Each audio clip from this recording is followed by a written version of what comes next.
Hello friends, ഇന്നും വന്നിരിക്കുന്ന വളരെ യൂസ്ഫുൾ ആയിട്ടുള്ള ടിപ്സൊക്കെ ആയിട്ടാണ് വന്നിരിക്കുന്നത്. ഈ ഒരു ടിപ്സ് കണ്ടാൽ നിങ്ങളിനി പ്ലാസ്റ്റിക് കവർ ഒട്ടുമേ കളയത്തില്ല. ഈ ചാനൽ ആദ്യമായിട്ട് കാണുന്നവരാണെങ്കിൽ സബ്സ്ക്രൈബ് ചെയ്യുമ്പോൾ ഓൾ എന്ന ഓപ്ഷനോട് തന്നെ ചെയ്ത് വെക്കാൻ ഓർമ്മിപ്പിക്കുന്നു. എങ്കിൽ മാത്രമേ പിന്നീടുള്ള വീഡിയോയുടെയൊക്കെ നോട്ടിഫിക്കേഷൻ വരികയുള്ളൂ. അതുപോലെ തന്നെ നിങ്ങൾക്ക് വീഡിയോ യൂസ്ഫുൾ ആണെങ്കിൽ ലൈക്ക് ചെയ്യാനും ഹൈപ്പ് ചെയ്യാനൊന്നും മറന്നു പോകരുതേ. ആദ്യത്തെ ടിപ്പ്, അതിന് വേണ്ടിയിട്ട് ഒരു പ്ലാസ്റ്റിക് കവർ എടുത്തിട്ടുണ്ട്. 50 പൈസ പ്ലാസ്റ്റിക് കവറാണ് എടുത്തിരിക്കുന്നത്. അപ്പോൾ അത് നന്നായിട്ട് നിവർത്തിയിട്ടിട്ട് അതിൻ്റെ ചുളുക്കൊക്കെ മാറ്റി നീളത്തിന് നടുക്കൊന്ന് ഇതുപോലെ മടക്കി എടുത്തിട്ടുണ്ട്. എന്നിട്ട് ഒരു കത്രിക എടുത്തിട്ടുണ്ട്. എന്നിട്ട് അതിൻ്റെ ചുവട് ഭാഗം കുറച്ചൊന്ന് വെട്ടിക്കളയുന്നുണ്ട്. ഇതുപോലെ തന്നെ കവറൊന്ന് നിവർത്തിയിട്ട് കാണിക്കുന്നുണ്ട്. അപ്പോൾ നമ്മൾ വെട്ടി മാറ്റിയ പോർഷൻ ഇതുപോലെ ഇരിക്കും. ഇനി എന്തിനാണ് ഉപയോഗിക്കുന്നത് നോക്കാം. ടിഷ്യൂ ബോക്സ് ഇപ്പോൾ നമ്മൾ സ്റ്റാൻഡിലൊന്നും അല്ല വെക്കുന്നതെങ്കിൽ നമ്മളിപ്പം വാഷ് ബേസിൻ്റെ ഒക്കെ എടുത്ത് കൊണ്ടുവെക്കും. അപ്പോൾ വെള്ളമൊക്കെ തെറിച്ചിട്ട് അത് അഴുക്കാറുണ്ട്. പെട്ടെന്ന് വെള്ളമൊക്കെ വീണിട്ട് അത് അഴുക്കായി പോകും. അപ്പോൾ അങ്ങനെ വരാതിരിക്കാനായിട്ട് നമ്മളിപ്പം വെട്ടിയെടുത്ത കവറിലോട്ട് വെക്കണം. അപ്പോൾ ടിഷ്യൂ എടുക്കുന്ന പോർഷൻ ആ വെട്ടിയ ഭാഗത്തോട്ട് വരത്തക്ക രീതിയിലായിരിക്കണം നമ്മൾ ആ ടിഷ്യൂ ബോക്സ് വെച്ച് കൊടുക്കുന്നത്. അത് കഴിഞ്ഞിട്ട് ആ കവറൊന്ന് കെട്ടിയിട്ട് നമുക്ക് എവിടെയാണോ ഇത് വെക്കേണ്ടത് അവിടെ ഇതുപോലെ കൊണ്ട് തൂക്കിയിടാവുന്നതാണ്. എന്നിട്ട് നമുക്ക് ഇതുപോലെ ആവശ്യമുള്ള സമയത്ത് ടിഷ്യൂ എടുക്കാവുന്നതാണ്. അപ്പോൾ ആ ടിഷ്യൂ ബോക്സ് ഒട്ടും നനയത്തുമില്ല. നമുക്ക് ഈസി ആയിട്ട് അത് എടുക്കാനും പറ്റും. അടുത്ത രണ്ടാമത്തത്, 1/2 കിലോ ചിക്കൻ എടുത്തിട്ടുണ്ട്. അത് ഉപ്പും മഞ്ഞളും വിനാഗിരിയും ഒക്കെ ഇട്ട് നന്നായി കഴുകിയെടുത്തതാണ്. എന്നിട്ട് ഇനി ഇത് കുക്കറിലോട്ട് ഇട്ട് കൊടുക്കുന്നു. പിന്നീട് അതിലേക്ക് ഒരു 3/4 ടീസ്പൂണ് കുരുമുളക് പൊടി, ആവശ്യത്തിന് ഉപ്പ്, ഒരു 1/2 ടീസ്പൂണ് മുളക് പൊടി, എരിവുള്ള മുളക് പൊടിയാണ് ഇട്ട് കൊടുക്കുന്നത്. ആവശ്യത്തിന് മഞ്ഞൾപ്പൊടിയൊക്കെ ഇട്ട് 3/4 ടീസ്പൂൺ വരത്തക്ക രീതിയിൽ ജിഞ്ചർ ഗാർലിക് പേസ്റ്റ് കൂടി ഇട്ട് കൊടുത്തിട്ട് നന്നായിട്ട് അതിലൊന്ന് ചിക്കനിലൊന്ന് തിരുമ്മി പിടിപ്പിക്കുന്നുണ്ട്. വളരെ സ്പെഷ്യലായിട്ടുള്ള ഒരു ചിക്കൻ കറിയാണ് ഇത്. നിങ്ങൾ ഈസി ആയിട്ട് ഉണ്ടാക്കുക. അതുപോലെ തന്നെ നിങ്ങൾ മസ്റ്റായിട്ടൊന്ന് ഇത് ഉണ്ടാക്കി നോക്കുകയും വേണം. അത്രയ്ക്ക് ടേസ്റ്റാണ്. നല്ലൊരു റെസിപ്പിയാണ്. നമ്മൾ വിചാരിക്കുന്ന രീതിയിലുള്ള ഒരു റെസിപ്പി ഒന്നുമല്ല. ഇതുവരെ ഇതിനെക്കുറിച്ച് കേട്ടിട്ടുണ്ടാവും തോന്നില്ല. ഇനി കുക്കറൊന്ന് അടച്ചു വെച്ചിട്ട് 2 വിസിൽ വരുന്നിടം വരെ ഒന്ന് വേവിച്ചെടുക്കുന്നുണ്ട്. എന്നിട്ട് ഗ്യാസ് ഓഫാക്കി അത് തണുക്കാനായിട്ട് മാറ്റി വെക്കുന്നുണ്ട്. പിന്നീട് വേണ്ടിയത് ഒരു മീഡിയം സൈസ് സവാള, കുറച്ച് കറിവേപ്പില, അതുപോലെ ചില്ലി ഫ്ലേക്കുമാണ് എടുത്തിരിക്കുന്നത്. അപ്പം സവാള ചെറുതായിട്ട് ഇതുപോലെ അരിഞ്ഞെടുത്തിട്ടുണ്ട്. ഒരു പാൻ വെച്ചു. പാൻ ചൂടായി വരുന്ന സമയത്ത് അതിലോട്ട് ഒരു 3-4 ടേബിൾ സ്പൂണ് വെളിച്ചെണ്ണയാണ് ഒഴിച്ചു കൊടുക്കുന്നത്. അതൊന്ന് നന്നായിട്ട് ചൂടായി വരുന്ന സമയത്ത് നമ്മൾ ആദ്യം ഇട്ട് കൊടുക്കുന്നത് ചില്ലി ഫ്ലേക്കാണ്. അതൊന്ന് ചൂടായി വരുന്ന സമയത്ത് നമ്മൾ നേരത്തെ അരിഞ്ഞു വെച്ചിരിക്കുന്ന സവാളയും അതുപോലെ കറിവേപ്പിലയോടെ ഇട്ട് കൊടുക്കുന്നുണ്ട്. എന്നിട്ടൊന്ന് നമുക്ക് വഴറ്റിയെടുക്കാം. കറിവേപ്പില കുറച്ചേറെ ഇട്ട് കൊടുത്താൽ നല്ല ടേസ്റ്റ് ആയിരിക്കും. അതുകൊണ്ട് തന്നെ കുറച്ചേറെ ഇട്ട് കൊടുക്കുന്നുണ്ട്. എന്നിട്ട് ഒന്ന് വഴറ്റിയെടുക്കുന്നുണ്ട്. ഒന്ന് വഴണ്ട് വരുന്ന സമയത്ത് 1 ടേബിൾ സ്പൂൺ സോയാ സോസ്, പിന്നെ ഈ റെസിപ്പിയിൽ ഒഴിച്ചുകൂടാൻ പറ്റാത്ത ഒന്നാണ് ചില്ലി സോസ്. അപ്പോൾ ചില്ലി സോസ് 1 ടേബിൾ സ്പൂൺ ഒഴിച്ചു കൊടുക്കുന്നുണ്ട്. ഹോട്ട് ചില്ലി സോസാണ് എടുത്തിരിക്കുന്നത്. ഇപ്പോൾ പിന്നെ 2 ടേബിൾ സ്പൂൺ വരത്തക്ക രീതിയിൽ കെച്ചപ്പൂടി ഒഴിച്ചു കൊടുത്ത് നന്നായിട്ടൊന്ന് മിക്സാക്കി എടുക്കുന്നുണ്ട്. ഇതിൽ ഒട്ടും ഒഴിച്ചുകൂടാൻ പറ്റാത്ത ഒന്നാണ് ചില്ലി സോസ്. ഇനി സോയാ സോസ് ഒന്നും ഇല്ലെങ്കിൽ നമ്മൾ കെച്ചപ്പിൻ്റെ കൂടെ നമുക്ക് ഹണി കൂടെ ചേർത്ത് മിക്സാക്കി എടുക്കാവുന്നതാണ്. ചില്ലി സോസ് ഒഴിവാക്കരുത്, അത് മസ്റ്റായിട്ട് വേണ്ടതാണ്. ഇനി നമുക്ക് വേണ്ടിയത് ഒരു ബീറ്റ്റൂട്ടാണ്. ഈ ഒരു സൈസിലുള്ള ബീറ്റ്റൂട്ടാണ് എടുത്തിരിക്കുന്നത്. അപ്പോൾ അത് തൊലി കളഞ്ഞ് നന്നായിട്ട് കഴുകി ഇട്ട് അത് ഗ്രേറ്റ് ചെയ്തെടുക്കുന്നുണ്ട്. അപ്പോൾ ഗ്രേറ്റ് ചെയ്യുമ്പോൾ നല്ല ഫൈനായിട്ടുള്ള ആയിട്ടാണ് എടുക്കുന്നത്. ചെറിയ ഗ്രേറ്റർ വെച്ചാണ് ഗ്രേറ്റ് ചെയ്തെടുക്കുന്നത്. ഈ രീതിയിൽ അത് ഗ്രേറ്റ് ചെയ്തെടുത്തിട്ടുണ്ട്. അപ്പോൾ ഒരു സ്പെഷ്യൽ ചിക്കൻ റെസിപ്പി എന്ന് പറഞ്ഞല്ലോ. അപ്പോൾ ഇതിനകത്ത് സ്പെഷ്യലായിട്ട് നമ്മൾ ചേർക്കുന്ന ബീറ്റ്റൂട്ടാണ്. അപ്പോൾ നമ്മൾ ആ സോസൊക്കെ ഒഴിച്ച് ഇളക്കി എടുത്തിരിക്കുന്ന ആ സവാളയിലോട്ട് നമ്മൾ ആ ഗ്രേറ്റ് ചെയ്തെടുത്തിരിക്കുന്ന ബീറ്റ്റൂട്ട് ഇട്ട് കൊടുക്കാം.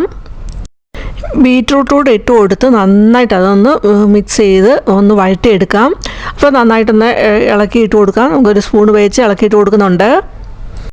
ബീറ്റ്റൂട്ടിൻ്റെ ആ കുത്തലും ഒന്നും ഉണ്ടാകത്തില്ല ഈ റെസിപ്പിക്ക്. നല്ല ടേസ്റ്റാണ്. നിങ്ങളിത് മസ്റ്റായിട്ട് ഉണ്ടാക്കി നോക്കണം. ബീറ്റ്റൂട്ടിൻ്റെ മധുരമോ അങ്ങനെയുള്ള ഒന്നും ഇതിനകത്തില്ല.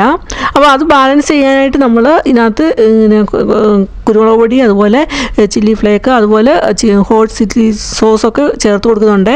അപ്പോൾ ആ ബീറ്റ്റൂട്ടിൻ്റെ മധുരമോ അല്ലെ ആ കുത്തലോ ഇതൊന്നും ഇതിനകത്ത് അറിയത്തില്ല. ബീറ്റ്റൂട്ട് ആണെന്ന് നമുക്ക് പറയാൻ പറ്റത്തില്ല. അതുപോലെ അത്രയ്ക്ക് ടേസ്റ്റായിട്ടുള്ള റെസിപ്പിയാണിത്. നമ്മുടെ ചിക്കൻ 2 വിസിലടിച്ച് കഴിഞ്ഞ് ഗ്യാസ് ഓഫാക്കി ഒന്ന് മാറ്റി വെച്ചിരുന്നു. ഇപ്പോൾ തണുത്ത് വന്നിട്ടുണ്ട്. അപ്പോൾ ആ ചിക്കനാണ് നമ്മൾ വഴറ്റി വെച്ചിരിക്കുന്ന ആ ബീറ്റ്റൂട്ടിലോട്ട് ഇട്ട് കൊടുക്കുന്നുണ്ട്. ചിക്കനെല്ലാം ഇപ്പോൾ ഇട്ട് കൊടുത്തിട്ടുണ്ട്. ഇനി നന്നായിട്ട് അതൊന്ന് മിക്സാക്കി എടുക്കണം. അപ്പോൾ നന്നായിട്ട് അതൊന്ന് മിക്സാക്കി എടുക്കുന്നുണ്ട്. നന്നായിട്ട് അത് മിക്സാക്കി എടുത്തിട്ട് വെള്ളമൊക്കെ ഒന്ന് പറ്റി. ഇപ്പോൾ ഞാനിവിടെ എടുക്കുന്നത് ഒന്ന് ഡ്രൈ ആയിട്ടാണ് എടുക്കുന്നത്. അപ്പം വെള്ളമൊക്കെ പറ്റാനായിട്ട് വെയിറ്റ് ചെയ്യണം. അങ്ങനെ ഒന്ന് ഇളക്കിയിട്ട് കൊടുത്തൊന്ന് വറ്റിച്ചെടുക്കുന്നുണ്ട്. ഇനിയിപ്പോൾ ചാറൊക്കെ വേണമെന്നുണ്ടെങ്കിൽ നമ്മൾ ആ ചിക്കൻ വേവിക്കുന്ന സമയത്ത് ആവശ്യമുള്ള വെള്ളമോടെ ഒഴിച്ചു കൊടുക്കണം, ചാറായിട്ട് വേണമെന്നുണ്ടെങ്കിൽ. ഇപ്പം ഞാൻ റോസ്റ്റാണ് ഏറ്റവും നല്ലത്. ഞാനിപ്പോൾ റോസ്റ്റ് രീതിയിലാണ് ഇവിടെ എടുക്കുന്നത്. വളരെ ഈസി ആയിട്ട് ഉണ്ടാക്കാൻ പറ്റിയ നല്ലൊരു ഈ ചിക്കൻ റെസിപ്പിയാണ്. അതുപോലെ ടേസ്റ്റ് ആണെങ്കിലും പറഞ്ഞറിയിക്കാൻ പറ്റത്തില്ല. നിങ്ങളിത് ഉണ്ടാക്കി തന്നെ നോക്കണം, എങ്കിലേ ഇതിൻ്റെ ടേസ്റ്റ് അറിയുള്ളൂ. അത്രയ്ക്ക് നല്ലൊരു റെസിപ്പിയാണ്. ഈ ഒരു സമയത്ത് ഉപ്പൊക്കെ ഉണ്ടോ നോക്കിയിട്ട് വേണമെന്നുണ്ടെങ്കിൽ ചേർത്ത് കൊടുക്കാവുന്നതാണ്. ചിക്കനോട് ചേർത്ത് കൊടുത്ത് 2 മിനിറ്റിനുള്ളിൽ തന്നെ നമുക്ക് ഇത് റെഡിയായി കിട്ടുന്നതാണ്. അപ്പോൾ ഇടയ്ക്കൊന്ന് ഇളക്കിയിട്ട് കൊടുത്താൽ മതി. അപ്പോൾ ഈ 2 മിനിറ്റിനുള്ളിൽ തന്നെ ആ വെള്ളമൊക്കെ വറ്റി നന്നായിട്ട് ഇത് വന്നിട്ടുണ്ട്. ആ ചിക്കനിൽ ആ ബീറ്റ്റൂട്ടിൻ്റെ കളറൊക്കെ പിടിച്ച് നല്ല രീതിയിൽ തന്നെ കിട്ടിയിട്ടുണ്ട്. അപ്പോൾ നിങ്ങൾ ഇതുണ്ടാക്കി നോക്കിയിട്ട് നിങ്ങളുടെ അഭിപ്രായം പറയാൻ മറന്നു പോരുത്. നിങ്ങൾക്ക് ഇഷ്ടമായെങ്കിൽ ലൈക്ക് ചെയ്യാനും ഹൈപ്പ് ചെയ്ത് സപ്പോർട്ട് ചെയ്യാനും ഒന്നും മറന്നു പോരുത്. ഈ ചാനൽ ഇതുപോലുള്ള ടിപ്സ്, റെസിപ്പീസ്, ഹെയർ ഓയിലൊക്കെ അപ്ലോഡ് ആക്കിയിട്ടുണ്ട്. അതൊക്കെ നിങ്ങൾക്ക് കയറി കാണാവുന്നതാണ്. ഒരുപാട് യൂസ്ഫുൾ ആയിട്ടുള്ള ടിപ്സും റെസിപ്പീസും ഒക്കെയാണ്. അടുത്ത മൂന്നാമത്തത് അതിന് വേണ്ടിയിട്ട് കുറച്ച് കവർ എടുത്തിട്ടുണ്ട്. ഈ കവർ കൊണ്ട് വളരെ യൂസ്ഫുൾ ആയിട്ടുള്ള ടിപ്സാണ് ചെയ്യുന്നത്. അതുപോലെ ഇതുപോലുള്ള കവറുകളൊക്കെ നമുക്ക് ഒരുപാട് കിട്ടും. അതൊക്കെ നമുക്ക് റീയൂസ് ചെയ്തെടുക്കാനും പറ്റിയ നല്ലൊരു ഐഡിയ ആണ്. ഇങ്ങനെ നമ്മൾ ചെയ്യുവാണ് നമ്മുടെ വീട് ഒരു കൊട്ടാരമാക്കി തീർക്കും. അതുപോലെ പറ്റിയ നല്ലൊരു ടിപ്സാണിത്. അപ്പോൾ ഒരു കവർ എടുത്തിട്ടുണ്ട്. അത് നന്നായിട്ട് നിവർത്തി വെച്ചിട്ട് ഇതുപോലെ നീളത്തിൽ നടുക്കൂടൊന്നും മടക്കി എടുക്കുന്നുണ്ട്. അത് വീണ്ടും ഒന്നുകൂടെ ഒന്ന് മടക്കി എടുത്തിട്ട് അതിൻ്റെ ചുവട് ഭാഗം, ആ ജോയിൻ്റ് ആയിട്ടുള്ള ഭാഗം ഒന്ന് വെട്ടി മാറ്റുന്നുണ്ട്. അതുപോലെ അതിൻ്റെ പിടിയുടെ ഭാഗവും ഒന്ന് വെട്ടി മാറ്റുന്നുണ്ട്. ഇപ്പോൾ 2 അറ്റവും ഒന്ന് വെട്ടി മാറ്റി. ഇനി നമുക്കതൊന്ന് ചെറുതായിട്ടൊന്ന് ഈക്വൽ സൈസിൽ ഒന്ന് വെട്ടിയെടുക്കണം. ഇതേ രീതിയിൽ വെട്ടിയെടുക്കാവുന്നതാണ്. അപ്പോൾ കുറച്ച് വീതിയിൽ കട്ട് ചെയ്തെടുക്കുന്നതായിരിക്കും നല്ലത്. ഞാനിപ്പം കട്ട് ചെയ്തപ്പം കുറച്ച് വീതി കുറഞ്ഞു പോയി. നമുക്കിത് ഏത് സൈസ് കവർ കൊണ്ടാണേലും നമുക്കിത് ചെയ്യാവുന്നതാണ്. ഓരോ പോർഷനായിട്ട് വെട്ടിയിട്ടേക്കുന്ന ആ കവർ നിവർത്തുമ്പോൾ നമുക്ക് ഇതുപോലെ വള്ളിയായിട്ട് കിട്ടുന്നതാണ്. അങ്ങനെ അത് മാറ്റി വെച്ചു. എന്നിട്ട് വേറൊരു കളറിലുള്ള ഒരു കവറും എടുത്തിട്ടുണ്ട്. അപ്പോൾ അതിൻ്റെ ചുവട് ഭാഗം ഇതുപോലെ ഒന്ന് വെട്ടി മാറ്റുന്നുണ്ട്. എന്നിട്ട് ആ കവർ നല്ല രീതിയിലൊന്ന് നിവർത്തി വെച്ചിട്ട് നമ്മൾ നേരത്തെ കവർ മടക്കിയ രീതിയിൽ തന്നെ ഒന്ന് മടക്കി ഇതെടുക്കുന്നുണ്ട്. ഇനി അതൊന്ന് ഇതുപോലൊന്ന് വെട്ടിയെടുക്കാം. ഇങ്ങനെ വെട്ടി എടുത്തിട്ട് നമുക്ക് അതിൽ നിന്ന് ഓരോ പോർഷനും എടുത്തിട്ട് ഇതൊന്ന് ആ കവറൊന്ന് നിവർത്തി ഇതുപോലെ എടുക്കുന്നുണ്ട്. അപ്പോൾ ഒരു നീളത്തിലൊരു വള്ളി പോലെയാണ് നമുക്ക് കിട്ടുന്നത്. അപ്പോൾ 2 അങ്ങനെ നിവർത്തി എടുക്കുന്നുണ്ട്. വെട്ടിയെടുത്തിരിക്കുന്ന ആ കവറിൻ്റെ 2 പോർഷൻ ഇതേപോലെ പിടിച്ചിട്ട് ഒന്നിൻ്റെ ഒരു വള്ളിയുടെ അടിയിലോട്ട് മറ്റേ വള്ളിയുടെ തുമ്പ് ഇങ്ങനെ വെച്ച് കൊടുത്തിട്ട് നമുക്ക് അതൊന്ന് ഓവർലാപ്പ് ചെയ്തെടുക്കാം. അടിയിൽ കൂടെ എടുക്കുന്നതാണ് ഓവർലാപ്പ് ചെയ്ത്. അപ്പോൾ ലെഫ്റ്റ് ഹാൻഡിലിരിക്കുന്ന ആ വള്ളി അതിന് ഉള്ളിലോട്ടായിട്ടുണ്ട്. നമ്മൾ റബ്ബർ ബാൻഡൊക്കെ ഇതുപോലെ ടൈ ചെയ്തെടുക്കാറുണ്ട്. ആ രീതിയിൽ ഒന്ന് എടുത്തിട്ട് നമുക്കൊന്ന് വലിച്ചാൽ മതി. അപ്പോൾ അവിടെ ഒരു കെട്ട് പോലെ അവിടെ വീഴുന്നതാണ്. പിന്നീട് അതിൻ്റെ അറ്റത്ത് നമുക്ക് വേറൊരു വള്ളി ഇതുപോലെ എടുത്തിട്ട് ഇതേ രീതിയിൽ തന്നെ നമുക്ക് ടൈ ചെയ്തെടുക്കാവുന്നതാണ്.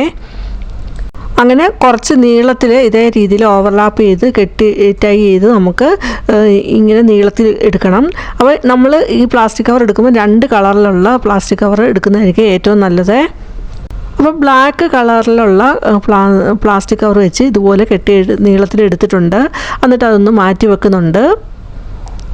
സെയിം രീതിയിൽ തന്നെ വൈറ്റ് കളറുള്ള കവറും ഇതേപോലെ തന്നെ കെട്ടിയെടുക്കുന്നുണ്ട്. ഇനി നമുക്ക് വേണ്ടിയത് ഒരു കാർഡ്ബോർഡാണ്. അപ്പോൾ നമ്മുടെ ഇഷ്ടത്തിനനുസരിച്ച് എത്ര വലുപ്പത്തിലുള്ള കാർഡ്ബോർഡ് വേണമെങ്കിലും എടുക്കാവുന്നതാണ്.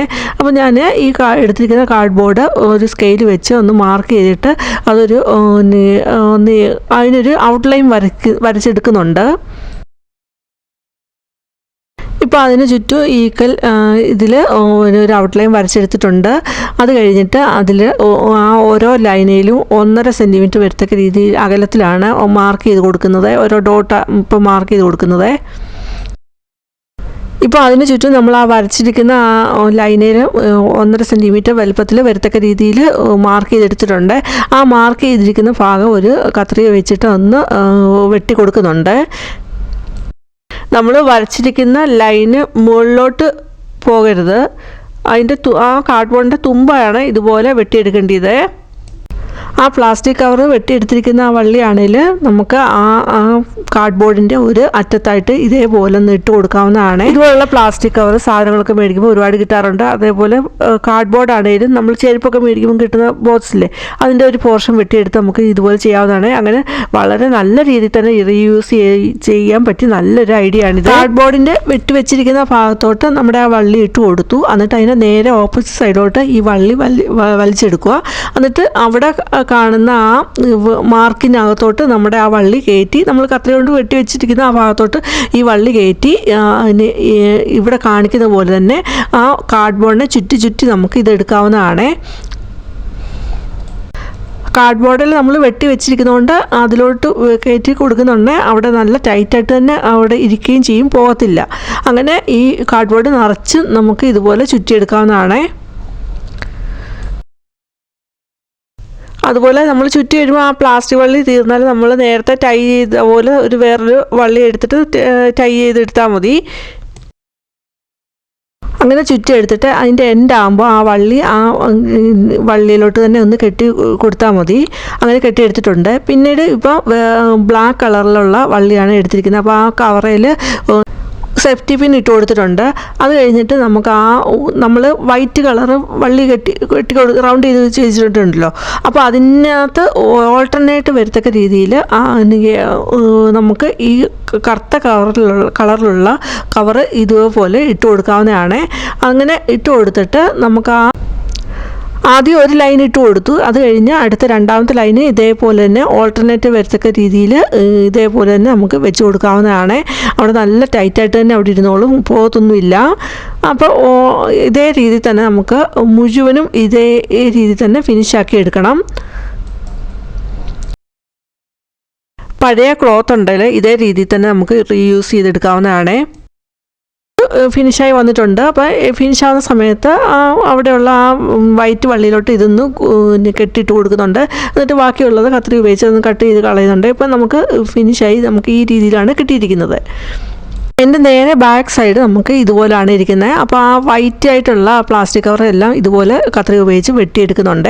എന്നിട്ട് നമ്മൾ ആ ടക്ക് ചെയ്ത് വെച്ചിരിക്കുന്ന കാർഡ്ബോർഡിൽ ടക്ക് ചെയ്ത് വെച്ചിരിക്കുന്ന ആ പാർട്ട് എല്ലാം ഒന്ന് സെപ്പറേറ്റ് ആക്കി കാർഡ്ബോർഡിൽ നിന്ന് സെപ്പറേറ്റ് ആയി ഇങ്ങനെയാണ് കിട്ടിയിരിക്കുന്നത്. ഇനി ആ വൈറ്റ് ആയിട്ടുള്ള വള്ളികൾ തമ്മിൽ കെട്ടിവെച്ചിട്ട് നമുക്ക് ഒരു മാറ്റ് രീതിയിൽ വേണമെങ്കിൽ ഉപയോഗിക്കാവുന്നതാണ്. വൈറ്റ് വള്ളി കെട്ടി കൊടുക്കുമ്പോൾ ശ്രദ്ധിക്കണം, അത് പിടിച്ച് വലിക്കുകയൊന്നും ചെയ്യില്ല. അങ്ങനെ പിടിച്ച് വലിച്ചിട്ടുണ്ടെങ്കിൽ അത് ഊരിപ്പോവും. അപ്പോൾ നമ്മൾ ഉണ്ടാക്കിയത് ശരിയാകത്തില്ല. ഇപ്പോൾ ഞാനിത് നേരെ ഹാഫാക്കി മടക്കിയെടുത്തു. എന്നിട്ട് ആ വള്ളികൾ തമ്മിൽ മടക്കിയെടുത്തിട്ട് ആ രണ്ട് വള്ളികൾ തമ്മിൽ കെട്ടി എടുക്കുകയാണ് ചെയ്യുന്നത്. അപ്പോൾ ഒരു ബാഗ് പോലെ വരത്തക്ക രീതിയിലാണ് ഞാനിവിടെ സെറ്റ് ചെയ്തെടുക്കുന്നത്. ആ വൈറ്റ് വള്ളികൾ തമ്മിൽ കൂട്ടിക്കെട്ടി അത് കഴിഞ്ഞിട്ട് ആ എക്സ്ട്രാ ആയിട്ട് കിടക്കുന്ന പാർട്ട് കത്രിക ഉപയോഗിച്ച് അതൊന്ന് കട്ട് ചെയ്ത് കളയുന്നുണ്ട്. അതേപോലെ അതിൻ്റെ ഓപ്പോസിറ്റുള്ള വള്ളികളും തമ്മിൽ അത് കെട്ടിയിട്ട് എക്സ്ട്രാ ആയിട്ടുള്ള പാർട്ട് ഒരു കത്രിക ഉപയോഗിച്ച് വെട്ടി മാറ്റുന്നുണ്ട്. എന്നിട്ട് നമുക്ക് ഈ രീതിയിലാണ് കിട്ടിയിരിക്കുന്നത്. വൈറ്റ് വള്ളി നമുക്ക് വേണമെങ്കിൽ വേറൊരു കവർ വെച്ചിട്ട് കവർ ചെയ്ത് കൊടുക്കാവുന്നതാണ്, ഒന്ന് ഒട്ടിച്ചു കൊടുക്കാം. ഇനി നമ്മൾ ആ വെട്ടി മാറ്റിയ കവറിൻ്റെ ആ പിടിയുടെ പാർട്ട് എടുത്തിട്ട് നമുക്ക് ഇതേപോലെ ഒന്ന് വെട്ടിയെടുത്തിട്ട് നമ്മൾ എടുത്തിരിക്കുന്ന ബാഗ് പോലെ സെറ്റ് ചെയ്തെടുത്തിരിക്കുന്ന അതിലോട്ട് ഒരു പിടി വരത്തക്ക രീതിയിൽ നമുക്കിത് വെച്ച് കൊടുക്കാവുന്നതാണ്. അപ്പോൾ ഞാനിവിടെ നമുക്ക് പശ വെച്ചിട്ട് ഒട്ടിക്കാം. ഇപ്പോൾ ഞാൻ സ്റ്റാപ്ലർ പിന്നെ വെച്ചിട്ട് ഒന്ന് സ്റ്റാപ്ലർ അടിച്ചെടുക്കുമായിരുന്നു ചെയ്തത്. ഒരു സൈഡിലും പിടി വെച്ച് കൊടുത്തിട്ടുണ്ട്. ഇപ്പോൾ നല്ലൊരു ബാഗ് പോലെ ആയിട്ടുണ്ട്. ഇങ്ങനെ ബാഗായിട്ട് അല്ലെങ്കിൽ ഒരു മാറ്റായിട്ട് നമുക്ക് ഇത് ഉണ്ടാക്കിയെടുക്കാവുന്നതാണ്.